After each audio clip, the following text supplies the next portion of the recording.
Hi, everyone. Hello. It's Dana Robertson. Welcome to the Brand Breakdown, where we talk all things brand and brand strategy. A lot of times, people don't realize, business owners or solopreneurs, founders don't realize that brand extends way beyond colors in a logo and can touch every single part of your business, every single touch point. I say the best brands, if you look around, are the ones that are consistent and authentic and trustworthy because they're consistent, because their brand is aligned. So that's what I do. I'm a brand alignment expert, and I work with companies of all types to align their brand and make their message really strong to reach their people. I would want to introduce here or let Oakley Buscarino. So I'll just say Oakley Buscarino is from Pennsylvania College of Art and Design and signed on to be my intern this summer. And it's been so much fun. This podcast is the brainchild of my intern, and they are just have been. We've had so much fun together, or I have. And so anyway, Oakley, introduce yourself. Yes, hello. My name's Oakley. Again, a student at PCAT or Pennsylvania College of Art and Design. Although I major in animation and minor in illustration, I've gained a lot of insight from Dana. As a visual artist, my sort of goal is to sort of tell messages or narratives through images and visuals. And there's something really important to that really aligns with brand strategy or just the building of a brand or business, or even as artists, like you have to build your own brand, your own statement. So in a way, it's very connected what we do, and I'm very excited to sort of break it down, for lack of better words, today here with Dana. Yeah. All right, Oakley. Let's talk about okay, this is what I want to talk about first is what does brand mean to you? I just I talked think, about what it means to me. What does it mean to you? yeah, I think to me, a brand is like a message. A brand is a goal.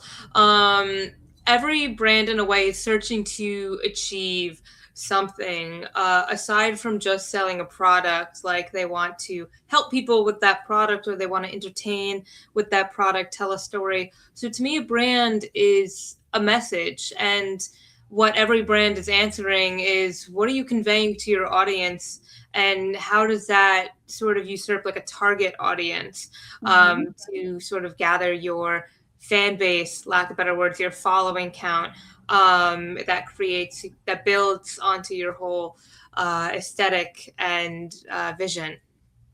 Yeah. Um, and with the work we've been doing, we have come up with not only we've been able to design a brand like from start to finish. We can talk about that a little bit, but we've also came up with a strategy. We've come up with several strategies for some Yeah. customers, but like I would say the coolest project we've done this summer is like that start to finish private practice by design. Shout out. We just launched their website. And so I think what I want to know too is like from looking at that start to finish process, were there like things that along the way that you learned about brand or about the strategy itself and how it lends itself to building out a product or building out a business? Yeah, absolutely. Private practice by design was, I think, the first actual building from scratch of a brand that I've done before. I've worked with Lancaster Pie and Coffee, for example. Shout out! I helped construct their original website. However, that was a lot more freeform. They already had an established brand. So, kind of going from the bare bones and building off of that, it was my first time doing that. And there was definitely a lot to learn in regards to conveying certain messages, and also, more importantly, being unique in that idea. I feel like a Mhm. lot of people will tend to pull inspiration a little too much. Mm-hmm. And then they have this very repetitive brand based off like a big name company. Like people will take some of Google's colors, for example, and just recycle those things instead of turning them into something unique. Um, Mm-hmm. and I also feel that way with there are a lot of like site builders nowadays that will grant you like free elements and Mm-hmm. stuff like that. And while that's great to start, someone else made those elements and they're free use, so thousands of people are using those. So what really came into question was how do we take Yeah, this vision, this idea, and our resources, and how do we make it our own? How do we make it private practice and not something else, or a pile of copyright free totally. elements on the table? Totally. And I think what I liked about this brand and brand strategy, and this is like definitely a green flag for a strong brand, is that the differentiation was industry, like it fits in with the industry, but it's different from like, for lack of a better word, competitors or adjacent businesses, which I think we achieved, which we were really excited to achieve. And we did that through brand photography, but then we also did that through like our color palette and our choices of how to present in a way that was like classic, but also like really showed professionalism and some personality, a little bit of personality. And I think the personality of what this business will tend to like turn out to be. And so all of those elements, like together with the messaging and the everything that we created, I think really like struck a balance, but it wasn't like, way outlandish, because what this brand called for was a need to like fit in to the industry, but be a little bit look a little bit different than the other ones. Yeah, So absolutely. I agree. I think that's a green flag. Differentiation is important, um, and everyone has a differentiator. Yeah, absolutely. And I think, I guess a pill, some people going into like creating their new businesses need to swallow is sort of that that's going to take time, but it is going to be worth it in the long run. I think it took us a couple of weeks to solidify a color palette and picking out fonts, which Mhm. when you think about it, it sounds so easy to do. You just pick a font you like and you pick colors you like, but Yeah, there's so many like very intricate things that come into play. Like you're going to be reusing these colors, you're going to be using this on merchandise and print, it's going to be all over your website, and there's this level of consistency that you need to have with the visuals of your brand, of course with the messaging and everything else, but also particularly the mhm, visuals, because even for people who are having these business startups, people look at a brand and the first things they think they need are fonts and colors. yeah, So if there's anything that has to be consistent, even though it all should be, I feel like those are things that are often overlooked, yeah, because it's just so easy to pick colors that you like. But no, it's actually quite a yeah. bit of a process to get to the right colors and to get to the right fonts. Yeah, absolutely. And it is. It's like very nuanced, and I will say like this project pulled together pretty quickly, but a lot of times we take like I recommend taking several months if we're going to do something really custom as far as the logo is concerned or anything like that. I tend to, sorry, I had to plug in my machine. I tend to take our time, right? What was I going to say? But yeah, like for a startup, I think there's like a difference though, because like for a startup, I often recommend like just start with something. I actually did this for my business website. Start with something as far as a logo is concerned, because you're going to learn about your brand. And when you learn more, then you can customize a little bit more. But yeah, so it's like, I always say like we need the time for the brand to become itself or the logo to become itself. And you can't underestimate the amount of in the process of design, the amount of space it takes to really achieve that strategy in design, like visual design, which I've really liked your eye on that. Because yeah, I think that it's been great to get different options and get another perspective in there of what the client is looking for, and then trying to also match that with our brand and brand strategy and what we learn together. But yeah, like also I think the mark of a good brand strategy is taking the time before you start. I have had sales meetings where people come to me and say, all I wanted was a logo. And I'm like, okay, but and you can just pick any logo, but if you don't have a strategy behind it, it might fall like in flat, or might look really incongruent with the work you're doing or how your customers experience you. And so all of that really matters. So yeah, I think that the time it takes, I think people sometimes are like, whoa, you're doing a 90-minute discovery or like 2 90-minute discoveries. Well, it's because we want to get it right, and getting it right takes time. So Yeah, absolutely. And I think also stepping into it, I guess maybe from the shoes of a brand strategist, working with a brand new client, uh, it's quite imperative you get to know who you're working with if you want mm-hmm. to represent them.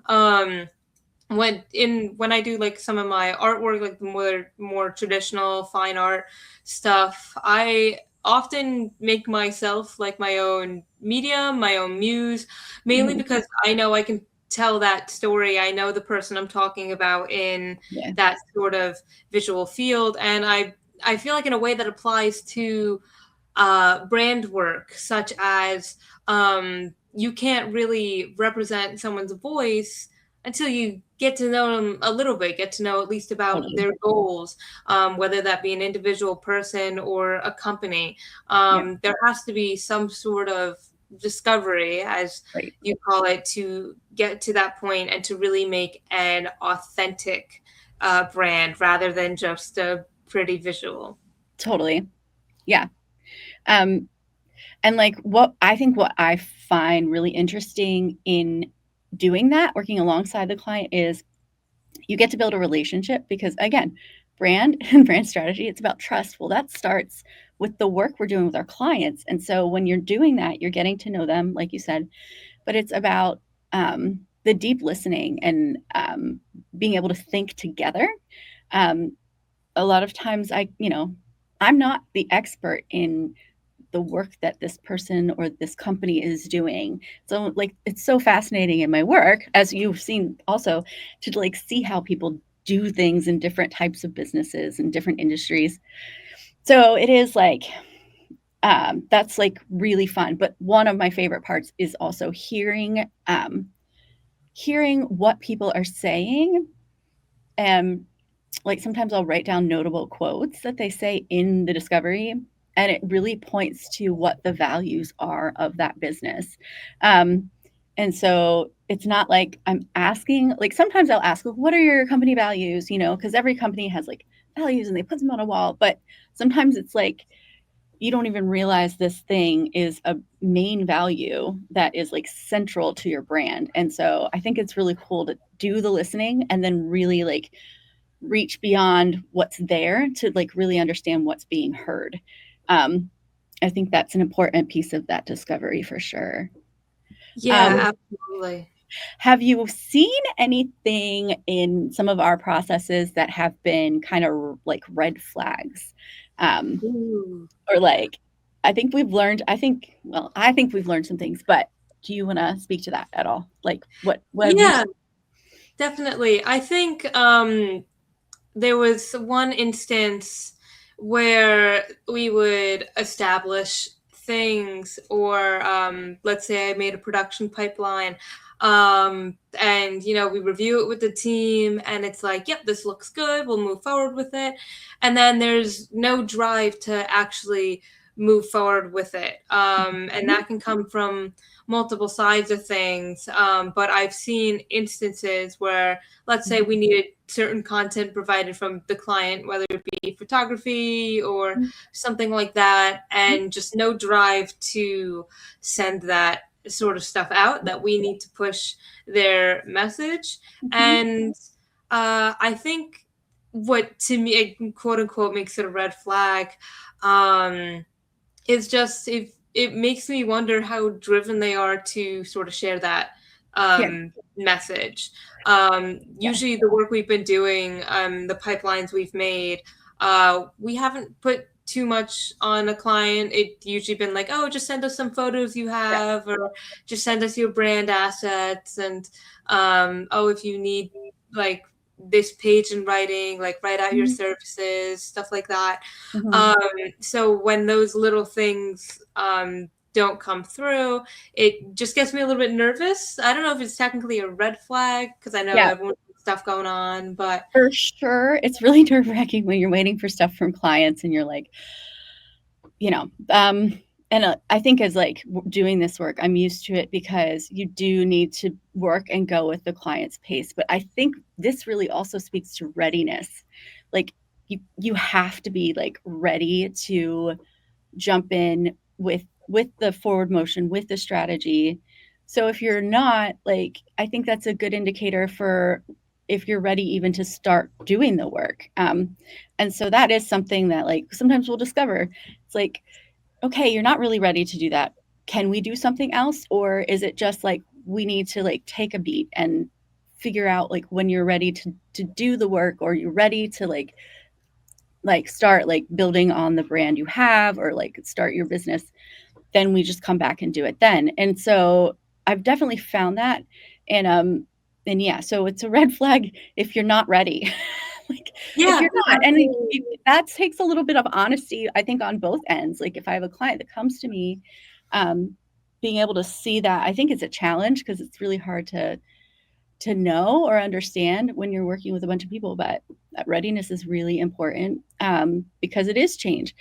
Speaking of readiness and brand consistency, this is the thing that I learned. We have like that quote, like the cobbler's children have no shoes. And so like I taught you, Oakley, how to do a brand audit, and I was like, audit my stuff. And as you know, like I was like basically in this like limbo between this agency model that I had in my previous business and like my dream of doing this specific brand strategy work on my own. And I was just like hanging out in the middle somewhere. And you were able to, yeah, give me the strengths of my brand and like who, like what really shines through, but also to be like, show me, like, give me a little motivation, like, hey, we need to like switch it. You need to do the switch because this is confusing. And so I think like well, it spoke to my readiness. I was like, oh yeah, I should just do this. Like but also it spoke to like that brand confusion that we see often actually when we work with clients, because it's easy like to get out of control. Like think about like I call it the Franken site, where like you've had the site for 10 years, you keep adding to it, and then nobody knows where anything is, right? Well, it's kind of Yeah, like that with brand. It's like you have a brand, but you lose track of it. Well, you kind of go back to the start. Sometimes it's really good to go back to the start and look at that alignment and kind of clean up that brand confusion, because it works wonders, especially if you've got a goal you want to reach. Yeah. So I think that is something we learned together. I would yeah, say. And like I knew about brand confusion, but it's like it is really hard to see when you're in your business, right? And so um, when you're in yeah. it, sometimes you got to ask people, like, Right. hey, Absolutely. that's And what we're doing. also Yeah. in line with that, I think another thing is people who want a change, but they're or like a change of sorts with their brand and not really sure what that change is. And sometimes we help define what that could be. We provide options and stuff like that, but being provided nothing to work with, I think is very difficult. In that regard, because that kind of ties in with readiness. If you're looking for a change, you're not sure what it Mhm. is, you don't want to change it, and then it's something that you're not going to end up liking. Yeah. So in a way, yes, that speaks to readiness, but I think also if like I'm hired on the job to support somebody in a rebrand of sorts, and let's say I display all these options on the table and the client's like, I don't really like any of these, but I'm not sure what I don't like, or I'm not sure what I want. Um, it kind of leaves us at a standstill. Like, where do I go as Yeah. the person assisting with your rebrand, and where does my client go figuring out what they want? Yeah. And I mean, we haven't experienced this during our time, but yeah, that actually happens a lot with not only visuals, it happens with like our content strategy. It's like if you're not on the same page with that, it can get really confusing because but yeah, sometimes it is like putting things in front of we put it in front of us, like I'm side by side with the client. We put it in front of us and be like, okay, what's aligning, what's not. You know, and so that editing process and taking that time is so important. Okay, so we learned, or no, we just talked about green flags are consistency, differentiation within the industry and or the space that you're in. What's the other green flag? Again. The importance of taking your time. So if you're taking your time, that's a good thing. Um, yeah, and then listening, I would say if you're able to pull out things that you maybe haven't thought of before, or through deep listening, like values emerge, I think that can make a brand really strong. And you know, so I really focus on that. And our red flags are: if you're not ready, um, if Pretty there's much. brand confusion, and then you got to be like basically what do you call that? Like I kind of like, think, oh, you have to like you should truly align with your brand. And so it's about yes. that alignment sitting right with the business owner, sitting right with the person who this is their thing, it's their day to day, or the nonprofit. Like, so it's got to sit right. And Yeah, if it absolutely. doesn't, that that doesn't mean it's a failure. It means what do we do? Because brand Yeah. is iterative. So yeah, I love that. Okay, so yeah, and I think what I've seen as we like we're about done, but like in seeing your experience, how do you think do you see any change in how you're going to approach your work as a student based on this experience? Yes. I think one of the biggest things that I sort of realized upon doing this is that a brand isn't just like a business or like, somebody selling a product. If to all my artist friends out there, you guys have your own brands. As an artist, you have to have your own artist statement, and because of that, you have your own visual motifs. You have your own messaging, like what makes you the artist that you are. And if you think about all those assets and you put those together, you have your own brand. Mm-hmm. But the issue with a lot of artists, if you look like especially to my peers back at PCAD, hi Mm-hmm. PCAD, if you look at all of your portfolios or maybe your website, for example, I had this issue with my website specifically, is that the way your website is laid out and those maybe the color palettes on there, fonts, whatever, they're not going to align with the rest of your portfolio, the way you illustrate or however you create. So I found that it's important to connect those two things because again, you're a brand, so there should be Mm-hmm. that level of consistency. If you make, let's say, you make like art for horror movies, your website should be designed in a way that makes you look like you're an artist for horror movies. Like you shouldn't have a pink background and then have all these creepy monsters out in your gallery. Everything should be connected in a way. Mm-hmm. And how do Mm-hmm. those visual motifs represent you as the brand? Right. Because most businesses, they sell product or like some sort of service, like it's whether it be consulting or what have you. Artists, you sell a service, and that is Mm-hmm. what you create. Mm-hmm. Um, so it's important to keep that in mind. I found recently I just did an overhaul on my website to sort of lean into that a little bit more. I have a big portfolio in regards to that. I approach the industry like one big tool belt with a bunch of little tools inside. Mm-hmm. Um, so like wrenches and hammers and what have you.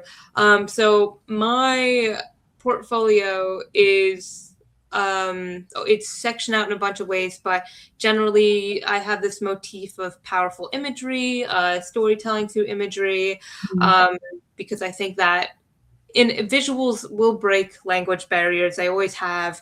Um, Mm. Images will communicate ideas that words can't, and in that light, there is a sort of way to communicate without Right. needing words. And Yeah. that's something I've always firmly believed. But also, I because my the imagery I make is also inspired by like Baroque artwork as well. Mhm. So very dramatic, dynamic posing, Yes. intense light. So it's how do I tie that all in together? And then I had this website that had this nice like beige background and like all Mhm. these subtle, and it's like I can't have that. They're not aligning. So I needed to create something that aligned. So I guess Yeah. to summarize, because I know I've been going off for a little bit, artists, you guys are brands. What you create, you provide a product, and that is your art, and that should be aligned with your business cards, your website, Mhm. all of that fun stuff. Because I don't You see you that embody. consistency. It's within you. If and even as a business with a bunch of people, this is the thing. Like everybody makes that brand. You've got your purpose and your mission, your vision, but you've got the people, and it's so important because everybody is part of that brand. I totally get it. And then yeah, as you're a solopreneur, like you are your brand, and so like what are you showing to the world exactly? I love it, and like total consistency. That's so cool. I love that. Let's bring you back to Thank Peak Pod. Tell you. the people. I'm I very will. excited for you. I'll be telling them. But yeah, okay. Well, Oakley, I just want to say thank you. I know I've say thank you. Like, I'm just really thankful for the opportunity to say that I worked with Oakley Buscarino, um, because it's been a treat, and I feel like we've been able to do a lot of different things, and I know you're on for the rest of the summer at the very least. And so excited to keep working with you. But I just want to say thank you. You're doing amazing work, and it's really timely to have you here as part of my work as well because of all my shifts and changes over the summer. So thank you. No And thank problem. you, everyone who is here listening to my very first episode of the Brand Breakdown. I'm going to be trying to do this every single month live on LinkedIn. And we have a recording, so we'll be doing the replays. So yeah, like tune in, listen, and let me know what you think. I would love to know what you think or what you want to see. I'm going to try to be featuring different types of industry or creative work. Think like photography, videography, like illustration or content or, those kinds of things. So if you want to see a specific way that brand is embodied, let me know so that I can find someone to talk to about it because we all there's a ton of really amazing people in my network, and I want them all to come on my podcast, but I also want to hear what you want to see. So with that, I will say thank you so much, and we're going to see you next month. So stay tuned. Thank you, everyone. Have a great Tuesday. Have a great Tuesday, everyone. Have a good day. Bye.